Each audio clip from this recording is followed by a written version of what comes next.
Okay, we are continuing our same concept.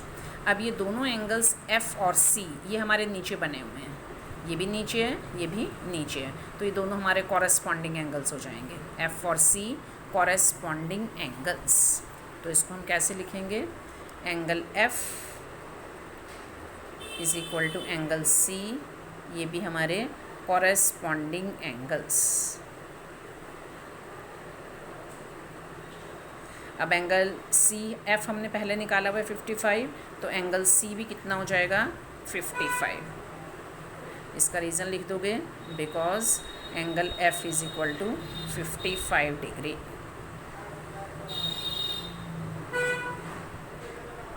Okay, and now we are coming to, अब फिर आपने अपने figure को अपने सामने रखना है ताकि आपको और क्लियर होता रहे।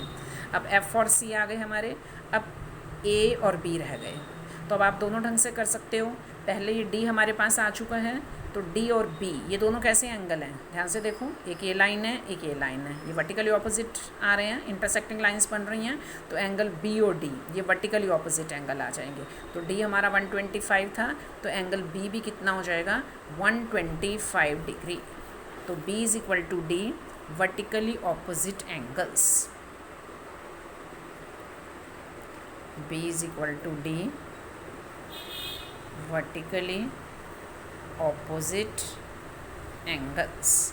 अब डी था हमारा 125, तो एंगल बी भी हो जाएगा 125 डिग्री।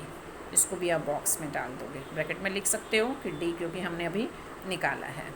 अब बी आ गया हमारा, अब और कौन सा एंगल रह गया हमारा, बी हो गया।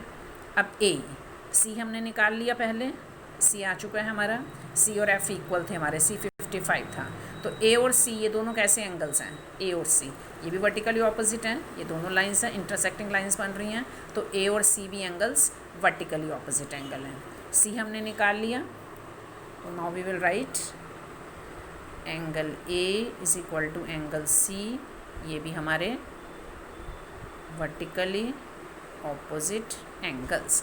और सी हमने पहले निकाला हुआ है 55, तो एंगल ए भी हो जाएगा हमारा 55 डिग्री।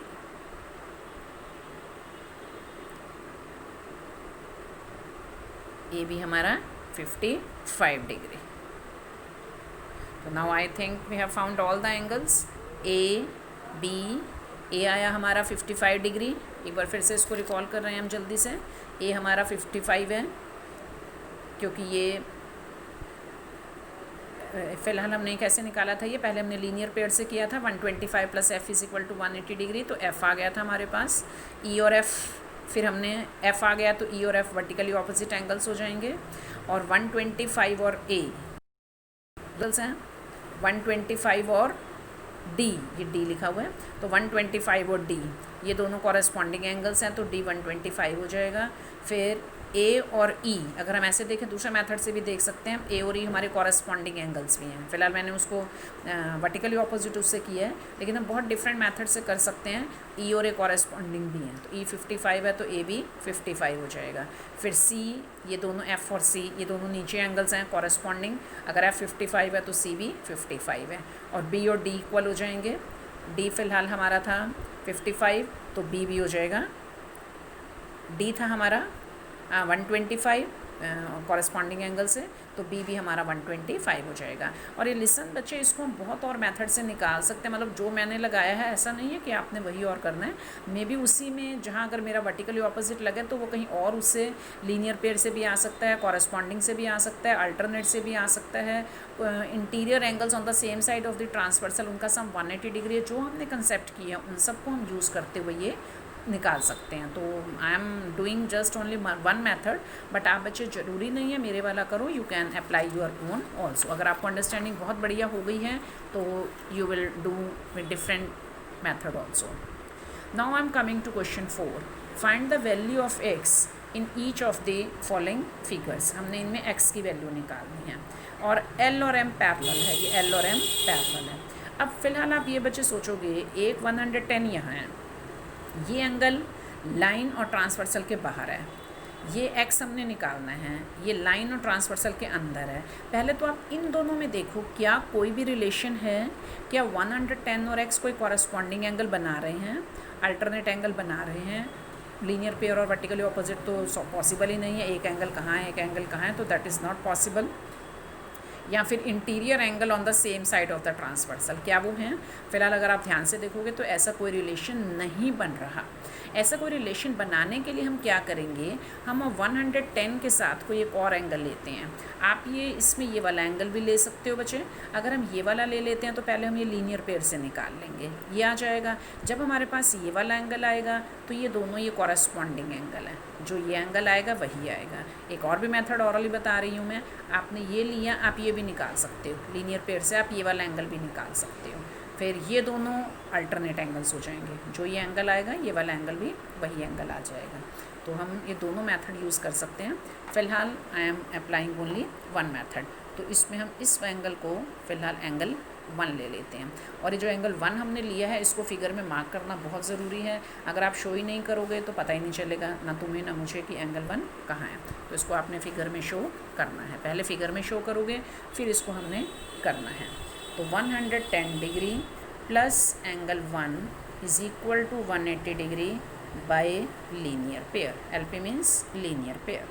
तो यहाँ से एंगल 1 की वैल्यू आ जाएगी 180 माइनस 110, तो ये आ जाएगा हमारा 70 डिग्री। अब x और 1 ये दोनों लाइंस पैरेलल हैं, ये ट्रांसवर्सल है, तो ये दोनों कैसे एंगल होंगे, ये कॉरेस्पॉन्डिंग हो जाएंगे। दोनों लाइन और ट्रांसवर्सल के ऊपर हैं, तो हम लिखेंगे angle x is equal to angle 1, ये आ जाएंगे कॉरेस्पॉन्डिंग एंगल्स। तो 170 है तो दैट मीन्स x भी हमारा 70 आ जाएगा। अब मैं सेकेंड पार्ट आपके लिए छोड़ रही हूँ, बस इसमें ये L और M पैरेलल हैं, ये ट्रांसवर्सल है, आपने ऐसे देखना है। तो 100 और x कैसे एंगल हैं आपने ये देखना है, इसमें 80 का कोई यूज़ नहीं है, तो you will do yourself. Now I am coming to question 5। In the given figure the arms of 2 angles are parallel. इसमें हमें ये 2 एंगल दिए हुए हैं, देखो ध्यान से देखो। एक एंगल है ABC, एक एंगल है DEF। इनके जो दोनों आर्म्स हैं, जैसे ABC की AB आर्म DEF की DE आर्म के पैरेलल है, दिख भी रहा है हमें, लोकेशन वाइज अगर हम देखते हैं हमें दिख रहा है AB DE के पैरेलल है। ABC की दूसरी आर्म BC है, DEF की दूसरी आर्म EF है, BC EF के पैरेलल है। बड़े आराम से दिख रहा है ना हमें, AB DE के पैरेलल है, BC EF के पैरेलल है। और ये एंगल ABC हमें 70 डिग्री का गिवन है। फर्स्ट पार्ट में अभी हमने निकालना है एंगल DGC। कहाँ बनेगा एंगल DGC? पहले आपको नेमिंग में भी बहुत ध्यान देने की ज़रूरत है, 6th क्लास का भी काम है ये, इसलिए भी आप अच्छे भूल जाते हो। तो DGC मीन्स G पॉइंट बीच में आ रहा है, तो DGC दैट मीन्स ये angle, this angle we have to find. तब आप कैसे देखोगे, AB DE के पैरेलल है, ये इसको आप ऐसे देखो ध्यान से, पहले ये ऐसे देखोगे आप, ऐसे ज़्यादा अच्छे ढंग से समझ आ जाता है। AB DE के पैरेलल है और BC एक ट्रांसवर्सल है, ये 2 लाइंस पैरेलल हैं, BC एक ट्रांसवर्सल है। तो ये वाले दोनों एंगल अब आपको कैसे दिख रहे हैं, ये भी लाइन, ये लाइन है, ये ट्रांसवर्सल है, उसके नीचे ये एंगल, ये लाइन और ट्रांसवर्सल के नीचे। तो दोनों अगर एंगल ये नीचे बने होते हैं 70, और ये दोनों एंगल कैसे हैं, कॉरेस्पॉन्डिंग, ये भी लाइन के नीचे है, ये भी लाइन के नीचे है, तो ये हो जाएंगे हमारे कॉरेस्पॉन्डिंग एंगल्स। तो पहले आपने क्या लिखना है इसमें, AB is parallel to DE, AB is parallel to DE, AB DE के पैरेलल है, और BC एक ट्रांसवर्सल है, BC is a transversal. So ये जो दोनों एंगल्स हैं हमारे ABC और DGC, ये दोनों कॉरेस्पॉन्डिंग एंगल्स हैं। So therefore angle ABC is equal to DGC, ये आ जाएंगे हमारे कॉरेस्पॉन्डिंग एंगल्स। तो ABC हमारा 70 डिग्री था, तो दैट मीन्स DGC भी अब कितना हो जाएगा, देयरफॉर DGC इज़ 70 डिग्री। अब सेकेंड पार्ट, इसमें हमने निकालना है DEF। अब E बीच में है, that means we want to find this angle. इसका मैं आपको ऑरली हिंट दे रही हूँ, या बच्चों ने खुद करना है। BC और EF पैरेलल हैं, DE एक ट्रांसवर्सल है। अब आप इन दोनों एंगल्स को बहुत ध्यान से देखो, DGC, इनको देखोगे आप, DGC और DEF, ये दोनों कैसे बन रहे हैं?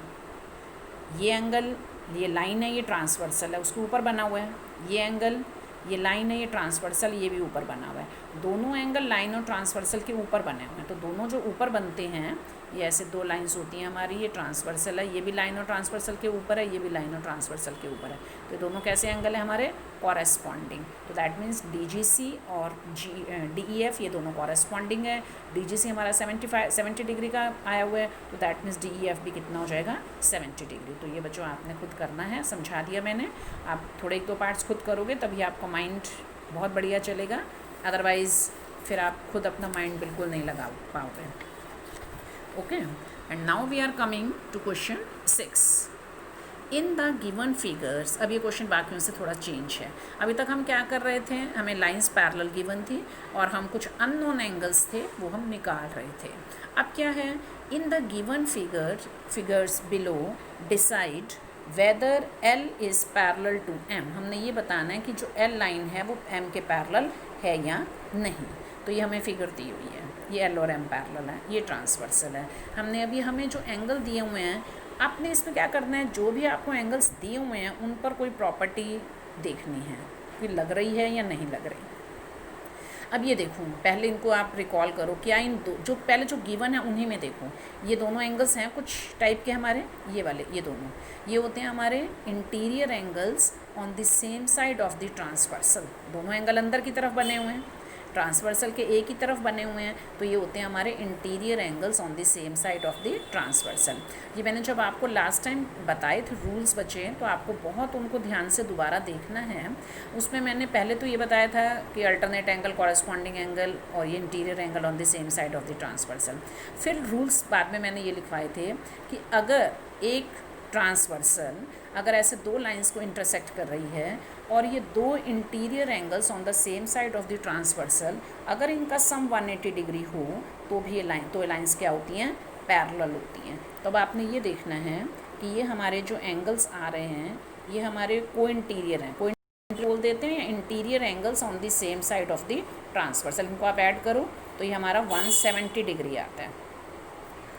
अगर हम 126 में 44 ऐड करते हैं तो हमारा क्या आ गया? 170 डिग्री।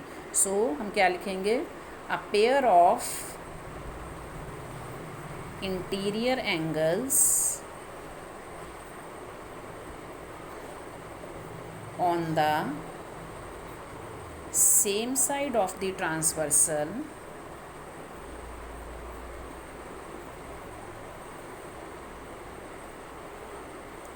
Are not supplementary. वो सप्लीमेंट्री नहीं हैं। अगर ये सप्लीमेंट्री नहीं है तो हम लिखेंगे L is not parallel to. बहुत ध्यान से देखोगे, पैरेलल का ही दो लाइन सिंबल होता है, नॉट पैरेलल टू में क्या किया मैंने, इनको कट कर दिया। So L is not parallel to N। अब ऐसे ही हम आ रहे हैं अपने नेक्स्ट पार्ट पर। ये 4 पार्ट्स हैं, 2 मैं आपके लिए कर रही हूँ, 2 आपने खुद करने हैं। फिर हमने इस पार्ट में चेक करना है कि क्या L और M पैरेलल है या नहीं। पहला काम आपने ये देखना है, जो एंगल गिवन है, एक मेरे को ये गिवन है, एक ये गिवन है, आप नोटिस करो क्या इन दोनों में कोई रिलेशन है? क्या ये दोनों अल्टरनेट हैं, कॉरेस्पॉन्डिंग हैं, ये interior angle on the same side of the transversal हैं? तो अगर आप 1 मिनट में ध्यान से देखोगे तो इनमें कोई रिलेशन नहीं है। जैसे लास्ट क्वेश्चन